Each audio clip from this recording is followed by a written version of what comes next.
This is my audience.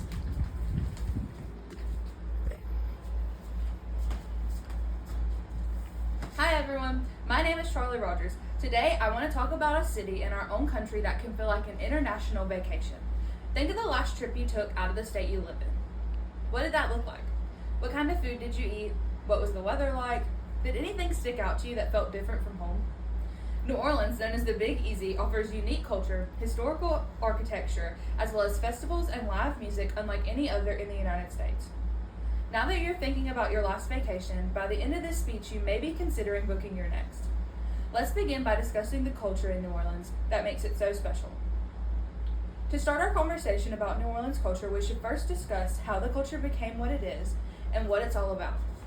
The culture in this city was shaped by the people who originally settled in the Louisiana colony in 1699, according to the Hispanic New Orleans collection. A mix of Spanish, French, Caribbean, and African people. This is what makes the culture so unique. This blend of culture has brought us what we know as Creole. Examples of Creole dishes are gumbo, which is inspired by French and African food, as well as jambalaya, which was heavily inspired by Spanish dishes as described by the University of Mississippi. Along with the food, another part of New Orleans culture is a certain accent that's very easy to pick out of a crowd, which was formed over time from these different cultures blending together to make one big spirit of the people from before, making New Orleans a place to round out your experience with different people. After covering the long, rich culture in the city, we can move to another distinct feature which adds to the uniqueness of New Orleans, the architecture. Another aspect that makes New Orleans worth visiting is the historical architecture that's unlike anywhere else. Starting with the French Quarter, which most would consider the most well-known destination in New Orleans, built in the 1700s, documented by thefrenchquarter.com. Buildings painted with beautiful bright colors, balconies perfect for having your morning coffee, makes this a tourist perfect spot for taking in the views that locals have enjoyed for 300 years. Along with the French Quarter, there's also the St. Louis Cathedral, which was originally built in the 1700s. This cathedral is still used for Catholic Mass. There are also tours available, giving visitors the opportunity to not only learn about the history, but be completely immersed in it. Once you leave the cathedral, you can walk not even 200 steps to the Cabildo, where the Louisiana Purchase was officially transferred to America from France, making the great state of Louisiana a part of the United States. The amount of preserved history available in this city is unmatched. Along with the culture and architecture, music is a great part of New Orleans. The festivals and live music here are like no other, because this is where jazz started out and became what it is today. Jazz was created in the late 1800s right here in New Orleans, Louisiana.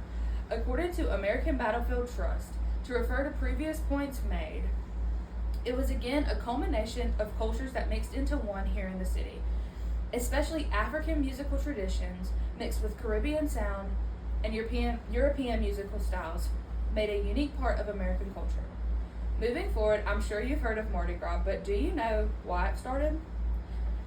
Discussed by the official Mardi Gras New Orleans website, Mardi Gras is the day before Ash Wednesday and the start of Lent. Originally, it started as a celebration and a feast before fasting, but over time it became a huge event in New Orleans that some only dream of experiencing. The people of New Orleans don't only listen and play music in a traditional concert setting or festival like Mardi Gras, but all the time. There are not many places in the world where you can open your window and hear music being played in the streets by neighbors and friends.